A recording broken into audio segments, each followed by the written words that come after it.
Hello बच्चों, आइए प्रश्न देखते हैं। कौन सा एंजाइम व्यक्ति द्वारा खाए गए पके हुए आलू पर कार्य करता है तथा मुख से प्रारंभ होकर नीचे आहार नाल की ओर गति करता है? तो देखो, अगर हम इस प्रश्न के विकल्प देखें तो पहले विकल्प में बोला गया है पैनक्रियाटिक एमाइलेज, फिर लार एमाइलेज, फिर आएगा लाइपेज। दूसरे विकल्प में बोला गया है डाइसेकेराइडेज जैसे माल्टेज, लाइपेज और फिर है न्यूक्लियस। तीसरे विकल्प में बोला गया है लार एमाइलेज, दूसरा पैनक्रियाटिक एमाइलेज और तीसरा डाइसेकेराइडेज। चौथे विकल्प में बोला गया है लार माल्टेज, दूसरा कार्बोक्सीपेप्टिडेज और फिर आता है ट्रिप्सिनोजन। तो देखो, अगर हम इस प्रश्न की मुख्य अवधारणा के बारे में बात करें तो हम यहाँ सबसे पहले देखते हैं आहार नाल के बारे में। तो देखो, जो आहार नाल है वो प्रारंभ होती है मुख से। ठीक है, आहार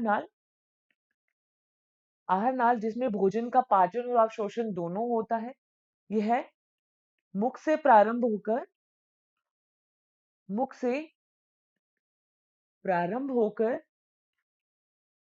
गुदा भाग तक जाती है, गुदा भाग तक जाती है। ठीक, अब हम यहाँ पे देख सकते हैं कि कौन से एंजाइम पाए जाएंगे जो कि आलू को पचाने में सहायक है। तो देखो, जो आलू होता है, आलू में कार्बोहाइड्रेट पाया जाता है, आलू में कार्बोहाइड्रेट पाया जाता है और कार्बोहाइड्रेट का पाचन मुख से शुरू हो जाता है। ठीक, कार्बोहाइड्रेट का पाचन मुख से शुरू हो जाता है, क्योंकि मुख में लार पाई जाती है और लार में पाया जाता है एंजाइम एमाइलेज। तो देखो, लार एमाइलेज जो है वो कार्बोहाइड्रेट को पचाने में सहायक है।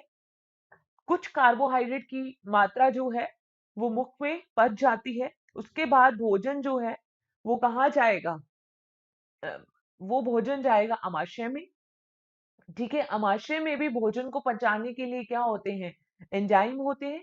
उसके बाद छोटी आंत के अंदर जब भोजन जाता है तो वहां पे अग्नाशयी रस की एंजाइम होंगे और अग्नाशय रस या जिसको हम कहते हैं पैनक्रियाटिक रस। और इस पैनक्रियाटिक या अग्नाशय रस में विभिन्न प्रकार के एंजाइम होते हैं, परंतु कार्बोहाइड्रेट को पचाने के लिए जो अग्नाशय रस काम करता है उसे कहते हैं अग्नाशय एमाइलेज, या इसे हम कह सकते हैं पैनक्रियाटिक एमाइलेज भी। ठीक, उसके बाद हम देखते हैं छोटी आंत के स्वयं के एंजाइम इस कार्बोहाइड्रेट को जटिल से सरल रूप में बदलते हैं और उसके लिए जो एंजाइम काम में आता है वो है डाइसेकेराइडेज। डाइसेकेराइडेज एंजाइम, ये कौन सा एंजाइम है? ये आंतरीय रस का एंजाइम होता है। अब देखो, इस तरीके से आलू में पाए जाने वाले कार्बोहाइड्रेट का पाचन होगा। तो देखो, पहले विकल्प में बोला है कि पैनक्रियाटिक एमाइलेज पहले काम करता है फिर लार एमाइलेज काम करेगा, तो बिल्कुल गलत। पहले लार एमाइलेज काम करता है।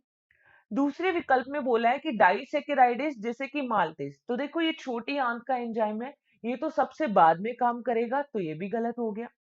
तीसरा यहाँ पे बोला है लार एमाइलेज, बिल्कुल सही। पैनक्रियाटिक एमाइलेज काम करता है, उसके बाद डाइसेकेराइडेज, तो ये सही हो गया। तीसरा यहाँ पे बोला है लार माल्टेज, फिर कार्बोक्सी पेप्टाइडेज। तो देखो, कार्बोक्सी पेप्टाइडेज प्रोटीन के पाचन में मदद करता है, जबकि आलू के अंदर कार्बोहाइड्रेट पाया जाता है, तो ये भी विकल्प गलत हो गया। तो इस प्रश्न का जो सही उत्तर आएगा वो केवल तीसरा या सी। आशा करते हैं आपको इस प्रश्न का उत्तर समझ में आया होगा। धन्यवाद।